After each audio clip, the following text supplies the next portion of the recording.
Hello ট্রাস্টবাসী, আসসালামু আলাইকুম। এই মুহূর্তে আমার হাতে যে ফোনটি আছে এটা কি ফোন বলতে পারবেন? মনে হয় না। কেন বলতে পারবেন না? কারণ স্যামসাং এর এস সিরিজের S23 থেকে 3, 4, 5, 6 সেম মডেলের, মানে মোটামুটি কনফিগারেশন না দেখলে বোঝার উপায় নেই। যাই হোক, আমি ক্লিয়ার করে দিচ্ছি। এই মুহূর্তে আমার হাতে যে ফোনটা আছে এটা হচ্ছে স্যামসাং এর S25, যেটাতে ব্যবহার করেছে স্ন্যাপড্রাগন 8 এলিট। মানে বুঝতে পারতেছেন এটা কোন লেভেলের প্রসেসর ব্যবহার করে। নরমালি ছোটখাটো একটা কম্পিউটারের মধ্যে এই ধরনের চিপসেট দেওয়া থাকে। যাই হোক, এবার আসি এটার কনফিগারেশন নিয়ে। 12 জিবি 256 জিবি আমার কাছে আছে এবং 12 জিবি 128 জিবি আমার কাছে আছে। 12 জিবি 256 জিবি আমি ফোনের কন্ডিশন গুলো যদি আপনাদেরকে দেখাই, একটু ভালোভাবে এখানে দেখলে বুঝতে পারবেন। আমি যতটা সম্ভব আপনাদের মধ্যে মানে ক্লিয়ারনেসটা ধরে রাখার চেষ্টা করি বা দেখানোর চেষ্টা করি, কারণ এখানে যেমনটা দেখবেন সরাসরি সেম প্রোডাক্টটাই আপনারা কিন্তু পাবেন।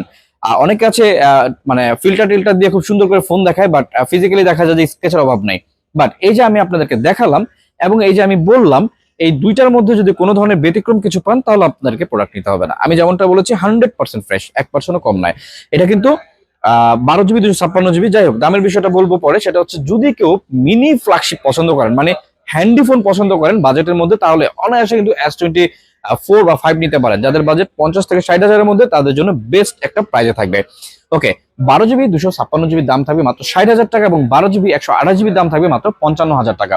যাদের বাজেট 50 থেকে 60 এবং ছবি তোলার জন্য এবং পারফরমেন্সের জন্য ফোন এবং হ্যান্ডি ফোন চান, তারা ডানে বামে না থাকে সরাসরি এই ফোনটা নিতে পারেন।